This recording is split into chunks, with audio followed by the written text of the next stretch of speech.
Hey, everybody. Welcome to another episode of Secure the Seat Live. I'm your host, Minda Harts. I'm so glad that you're here. Can you believe that we're almost at the end of the month? It's just crazy that just everything just seems to be going so quickly. I'm like blinking and I'm an April baby. So before I know it, it's going to be my birthday. And people keep asking me, what are you going to do for your birthday? I saw that you did this Beyonce thing last year. I'm like, I'm still recovering from my birthday last year. So this year will be more, more low key. But I love March because it's also some of my relatives, they start to have their birthdays in March. And then also Women's History Month, winding that down. But as we know, every month is that. We should be advocating for ourselves. And I thought, who else could I have on the show that would be able to give you the tools that you need in your toolkit? Because storytelling is so important, right? I think about the courage that it took to tell my story in the memo, right? It takes courage to be able to figure out what that story is and how to articulate it. And my story was not just for me, but it helps others say, oh, I see that. That's a similar story to mine. And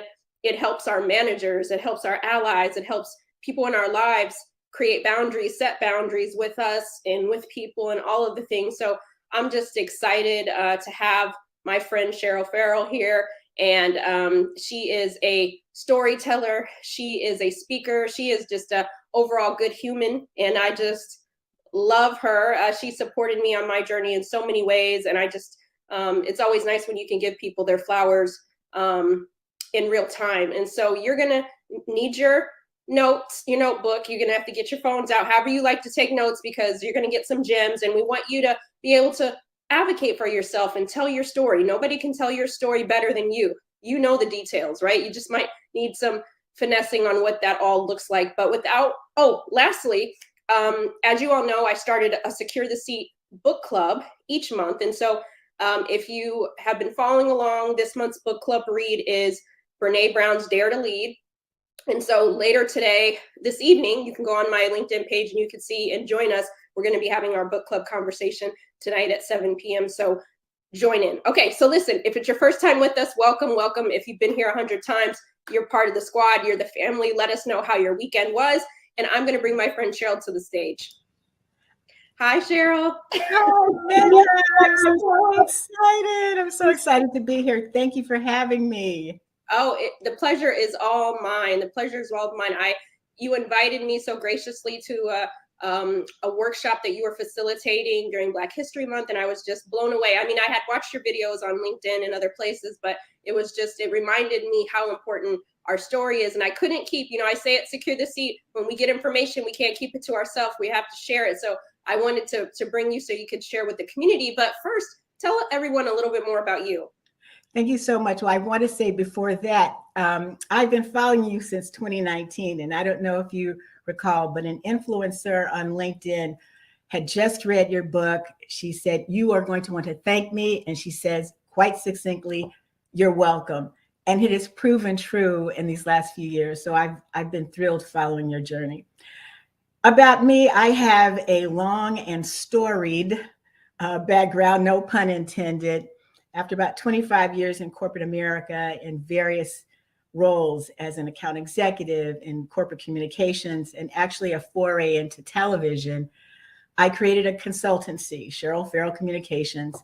And in 2019, right before COVID, I launched a tool called Pop-Up Storytelling for Organizations. And it's where I help leaders through communications bring about more engaged, emboldened employees. And so it's great for organizations, but it's also for individuals who are looking to shape their story, identify what it means to have their story. I love that. And we'll drop all of your information in the chat so that people can bring you on board. We need this training, when your company's thinking about what on-sites do we need, what virtual events, what tools we need, make sure, I'm not going to have to convince you after today, but make sure that you check out what Cheryl offers. But let's jump into it. Why is storytelling so important, and why should more women be open to telling their story? Well, I think that's a great question. I'd like to start, though, by defining it, because it's a term that gets bandied around used in a lot of different ways. And for the uninformed, they're thinking of Sesame Street and Mr. Rogers, of fairy tales in a land far and far away. But storytelling in the business lexicon has been around for at least 30 years. and it's adapted in a lot of different ways. But the way I use it is simply defined by personal information that is shared by one individual to another to inspire them to think and feel. So we share something personal to inspire others to think and to feel. And it's been popularized in story salons like The Moth, NPR, independent story salons around the country. I've actually been a storyteller since 2012. And so I merged this theatrical space to the organizational development, human resources, if you will, human resources communications, to find that bridge. And it's not for entertainment in this case. It is to inspire others to see each other beyond just their name, rank, and serial number. I'm more than my department name. I'm more than what I look like. There's more to my story. And so with coaching, I help individuals identify those experiences in their past that help define who they are. It's not putting your business in the street. It's not gossipy. It's strategically placed and formatted information that gives context and contour about an individual. Because when we don't tell our stories, people will make one up for you. I know everyone's heard that before, but it's real. It's primal. We need to know if this is friend or foe. We need to flee or fight. And so without knowing your story, I'm going to decide based on where you park in the garage, what your zip code is, what you look like. There's your story. And you know, as a Black woman, we can walk into a room and haven't uttered a word, and someone has already determined who we are. So we spend this extra energy to climb out of that deficit to be on par, as if there was this open space to define who we are. So I look at this as stories told by employees to inspire and to have them think. Ooh, I love all of that. So many tambourines. I had to get my tambourine out because I think you hit on two things that I don't want people to miss. I mean, on a lot of things, but storytelling isn't just for your grandkids. It's not for, like you said, Sesame Street. Like, part of our self-advocacy is understanding how to tell the story, right? So that people get to us, because like you said, Cheryl, when us as women of color, Black women walk in the room, we don't have to say anything. And they've already said, oh, she's low income, she's this, she's that, right? Yes. And you are a consummate storyteller. Your book, The Memo, follows all of those story arcs that I offer in coaching. Here's the setup, here's the tension, here's what happened, and here's how it was resolved. The resolution isn't happily ever after, or I'll never have this problem again. It just means that that specific tension is no longer in place. It may be in stasis, but it's not what you are putting energy to right now. I love that so much. And I'm curious if we can jump back just a little. I'm glad that you defined what storytelling is in a workplace context, because I think people need to reimagine what that looks like. And then also, how did you get to this work, Cheryl? Like, how did you realize that you had a story to tell so that others could also be inspired by that? Because we're in Women's History Month and these things matter, right? Our stories matter. So I want to give you space to talk about that too.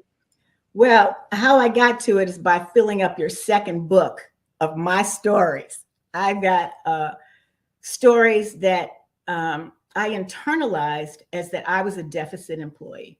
I had been marginalized. The way communications were sent to me. And I found myself in my 20s and early 30s thinking, one of these days I'm going to help executives understand that you can't talk to people like that. But I didn't know I had the voice, the agency to push back. And so one of the blessings of being seasoned and blossomed is that I've acquired so many personal experiences as well as research in my graduate studies to see how that human connection is the thing that can break this logjam of stereotypes and bias. I can recall a situation in my 20s. I was in a team. There were maybe 3 or 4 Blacks on the team, and the rest were white males. And we were in this discussion, and the manager introduced some concept that I really was puzzled by. I just, it was a genuine curiosity. So I thought, in my most professional way, raised my hand and asked for clarification. Almost the oxygen went out the room. It was almost like, how dare you ask, right? So during the break, this manager pulls me to the side and very earnestly, he says, whenever you speak, people listen. They don't listen to me. I'm the manager. And I spent years thinking, oh, I'm not a compliant employee. Bad Cheryl, bad Cheryl. Then I woke up after a number of these things kept happening where I was the common denominator in every episode. I go, oh, my story is that I'm curious. I have intellect, I have talents, I have skills, and they are worthy. So when you know your story, you walk into a room with a whole different posture. And you know what you will tolerate and what you won't tolerate. And you can take action, you can pivot before you walk away, leaving money on the table. You can pivot before you say something you can't take back.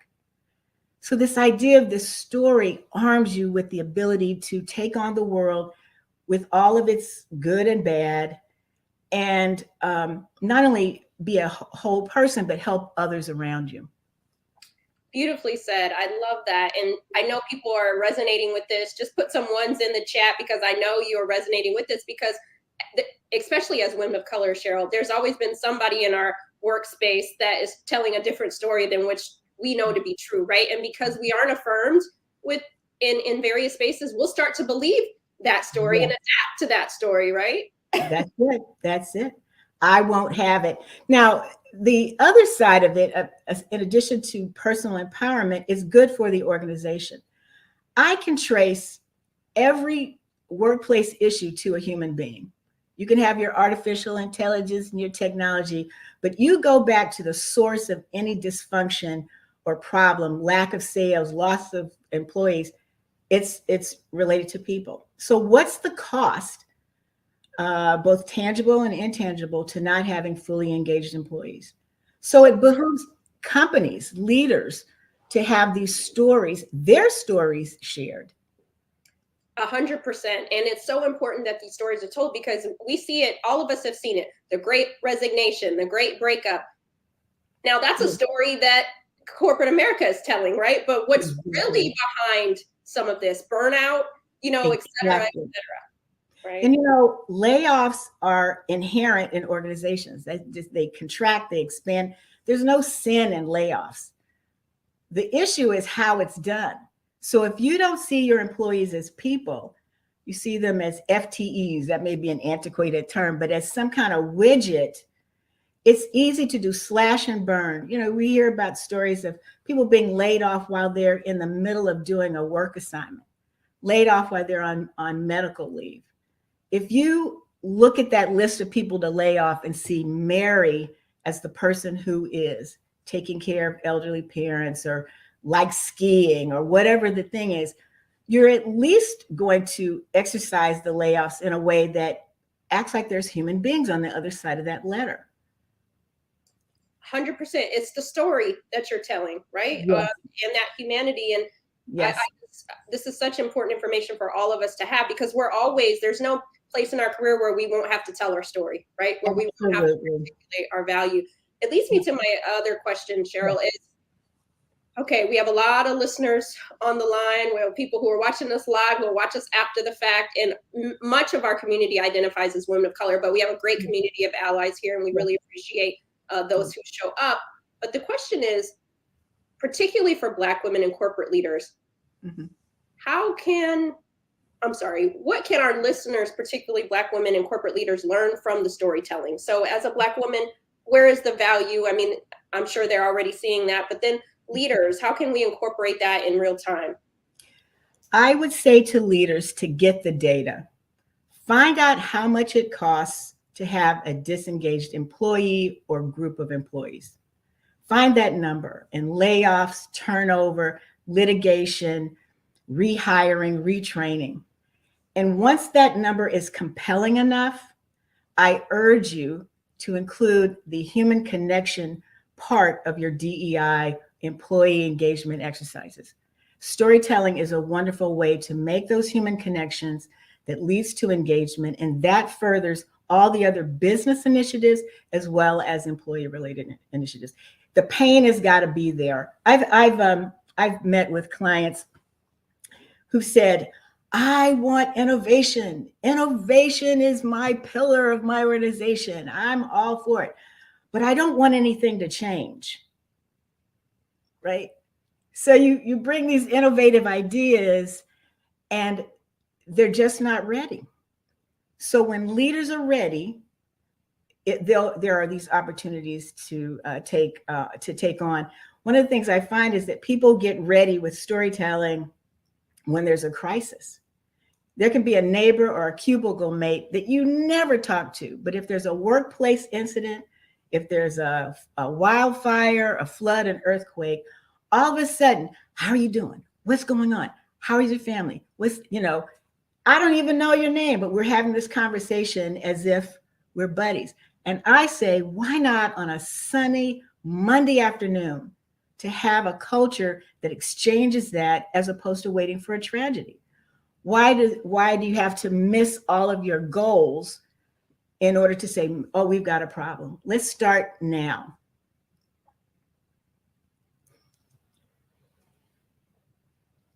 It's the human connection for me. Like the fact that I think, oftentimes, Cheryl, we talk a lot about allyship and those sorts of things. And I find that if you understood my story, right, you could show up for me. If I'm letting you know what that is, the power of I'm privileged to have been able to write a book like The Memo because I held all these stories in, right? Yes. And I was questioning myself and releasing that story, and also for myself, but then for my colleagues, right? Or for people who bring me in to talk. Now they no longer see, Black women have such a hard time in the workplace. Now they see a face to it, right? Yes. The story, they can make a connection to it. And that changes the conversation when people don't just see it as a thing that's happening over here. I totally agree. I love your book. There was a Carrie story in your book about how someone interrogated you because there was this notice of a Black girl who talked to a client without permission. Without having a story about Minda, they've assigned it to that must be the person that looks like what was described. How different that exchange would have been if they knew Minda as the person and not Minda by what she looks like. And we all have those stories. Now, what I try to do rather than lament about it, because there's a place for righteous indignation, don't get me wrong. But what I try to do is make it work for me. Since I know this is where people are going to see me, I kind of make a game out of it. How soon can I get that story in there? And it almost, their countenance almost kind of melts away. You say, oh, okay, I got them. We're talking person to person. This happened when I was selling financial services. I walked down in Orange County, nobody looking like me. And they're wondering, how on earth is this woman going to sell me these corporate financial services? But within 5-10 minutes, it didn't matter what I looked like because they needed what I had to sell. Don't get me wrong. We weren't inviting each other for the barbecues, but we got enough done to get the job done. And I love that. That's the one thing I love about guests like you and others is the tangible piece that people can take into their meeting next week, right? Or because again, we don't want people telling our own stories. There's power in a narrative. There's power in a story. And we are the memory workers. If we're not telling our stories, then who is going to, right? That's from that West African tradition of the griot, the holding this repository of stories. Now, I will caution everybody to be mindful how you share your stories. Don't overshare. Don't just be walking down the street talking all your things that have happened to you, but be strategic. Know your audience, know when it's appropriate, and pick people that are going to honor the vulnerability of those stories because your sharing yours will invite them to share theirs. I'm glad you hit on that too, Cheryl, because we're not saying, hey, just go tell your cube mates and everybody everything on the Zoom call. But what we are saying is taking control of the narrative, right? So for example, if people think that you're the quiet woman in the office, right? Or just because you have your camera off, they're assuming why you're not doing that, right? Or why you're not talking in the chat. Take your story back, right? Yeah. You do have input and you're going to use the chat, or you're going to, when it's appropriate, turn your camera on. You tell the news story. That's it. I have a number of people that say, oh, but I'm an introvert and I can't tell my story to others. Or we've been raised not to make yourself the star of the room. I mean, I don't know how many times I was suppressed as a child. Oh, you're being mannish. Just sit in the corner, But there is a way for introverts to tell their stories. I've taken Myers-Briggs, and my inventory comes in part introvert, part extrovert. But I had to appear on television.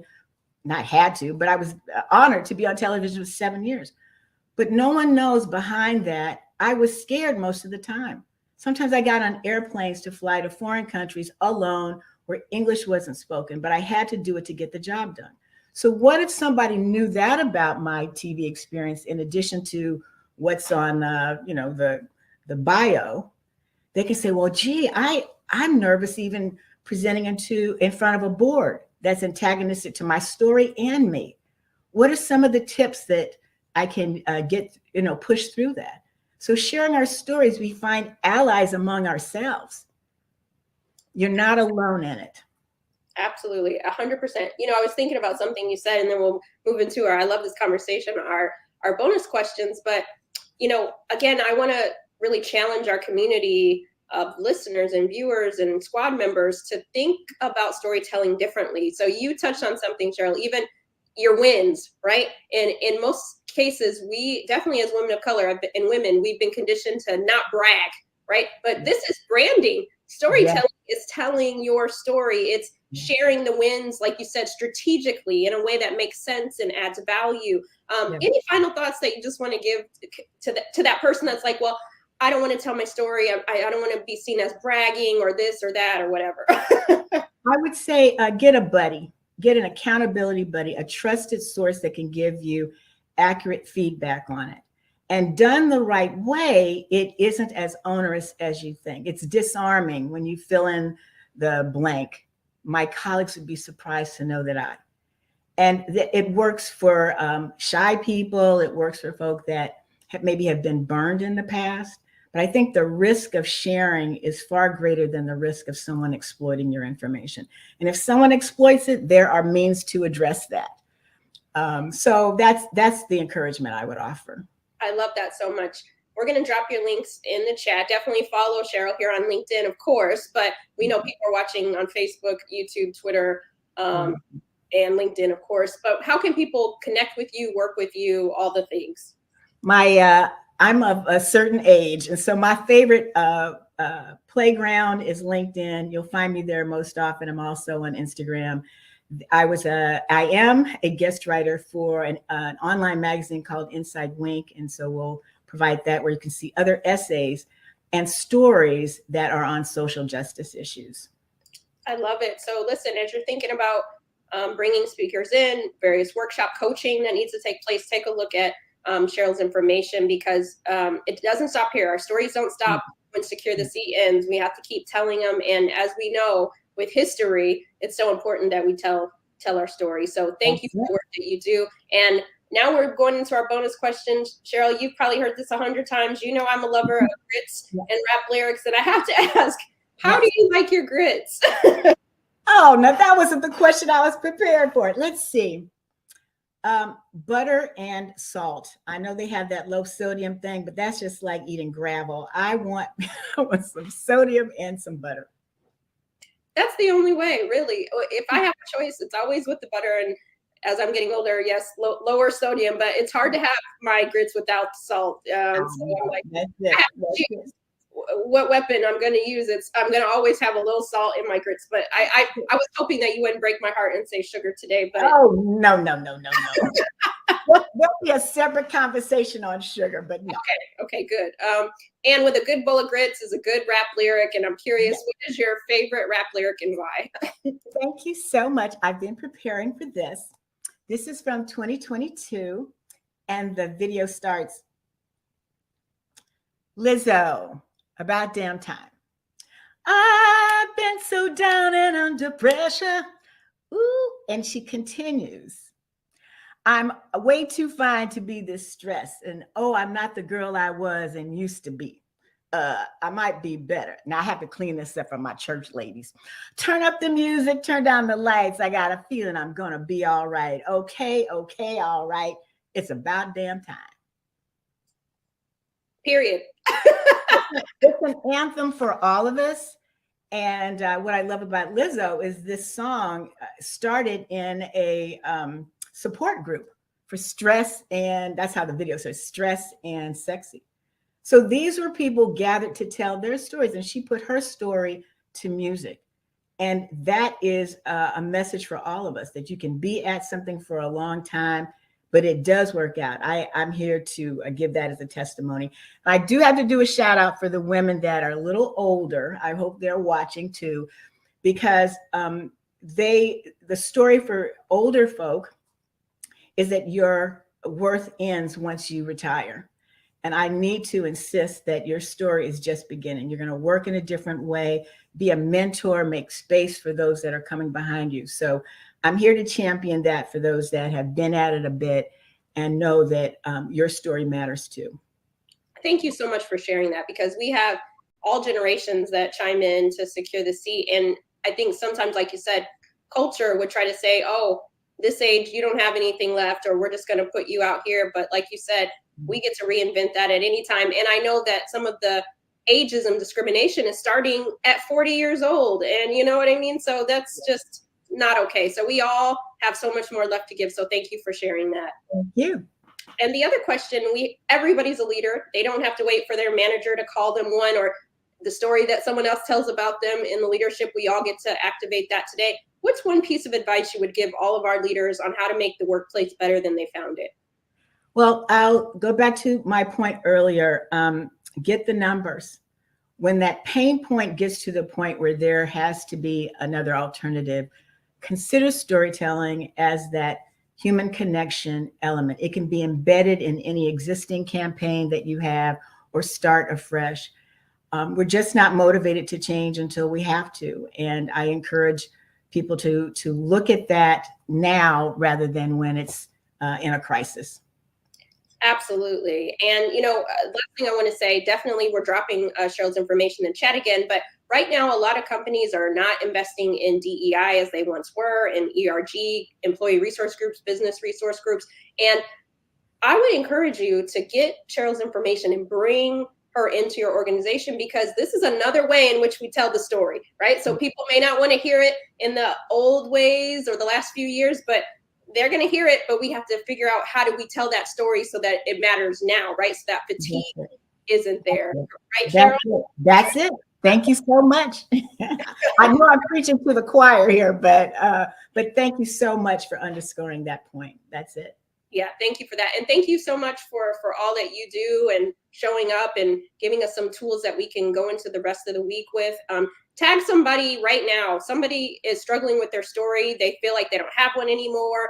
We're all on a spectrum when it comes to this stuff. So tag somebody on LinkedIn right now. Share this information, because we don't hoard, we share. So thank you so much, Cheryl, for everything. It has been my pleasure. This has been a delight, and would love to chat some more whenever you like.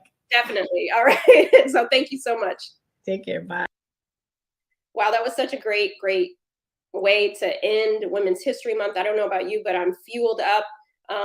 There are stories that I want to tell, new stories, right? People even put me in a box and try to tell my story. And there's more that I want to share and tell. And I'm learning what that new story is for myself as well. So make sure that you tag somebody. And I'm going to bring Mike up to finish us out for our affirmations for the month of March. Again, I can't believe we're here. Hey, brother, how are you? Hey, Minda, how are you doing? Good. Great show today, right? Man, that was it. That show was everything. It was everything. Absolutely. You figured out what your story you're going to be telling? Absolutely. My mind has been spinning. That was really thought-provoking and amazing. So appreciate you all, you and Cheryl, for sharing that information. All right. Well, finish this off. Remind us what our affirmation is for the month. Yeah. So our affirmation for this month, as many of you know, is there is nothing wrong with me. It's a simple affirmation. There's nothing wrong with me. A lot of times we speak so many things over ourselves, and some simple healing techniques are talking to someone, getting counseling, finding a pastor, finding a therapist, finding a family member that will help us. The journey for healing is sometimes just venting. The journey for healing is sometimes taking the first step to get healed. But if you continue to speak, there is something wrong with me without reaching for healing, sometimes you're doing yourself a disservice.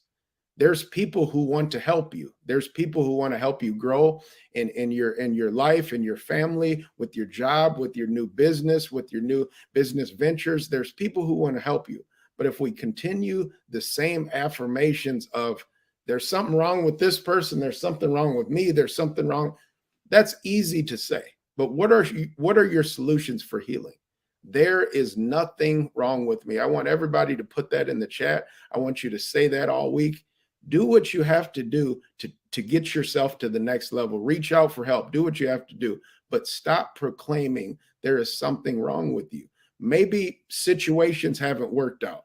Maybe someone has actually mistreated you. Maybe it's not maybe it's not just in your imagination. Maybe someone else was hurt and bringing their hurt on you, and you think there's something wrong with yourself. You were created perfect. You were made perfect. You were made for greatness. You were made for so much more rather than negativity and always being down. If you feel like there's something wrong with you, don't tell that to the wrong person and get them riled up and get a bunch of people's opinions on you. You don't need to hear that. There is nothing wrong with you. You are created for greatness. You are unique. You are yourself. You are fearfully and wonderfully made. And something good is happening because of your existence. There's nothing wrong with you. Yes, I've loved this affirmation all month long because, again, as Cheryl told us earlier, the stories, right? And the stories that we tell ourselves about ourselves are just as powerful as the stories that somebody else might try to project or create on us. So let's tell ourselves a good story about ourselves. Let's fill ourselves back up.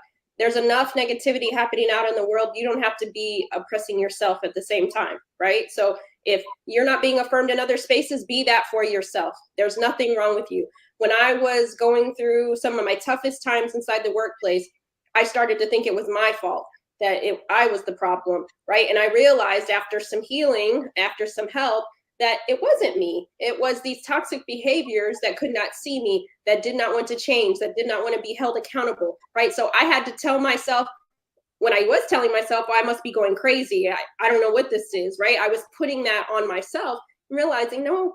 And the more I say that to myself, you do feel like you're going crazy, right? And so replacing the story with a truer version, right? With that healing. And so there's nothing wrong with me. There's nothing wrong with you. Michael, thank you for that affirmation.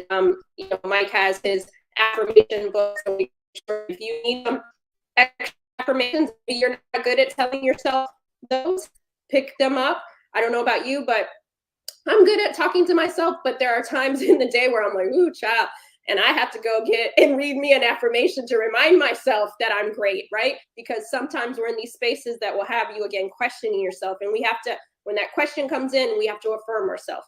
Tell yourself a new story this week. We'll see you next week.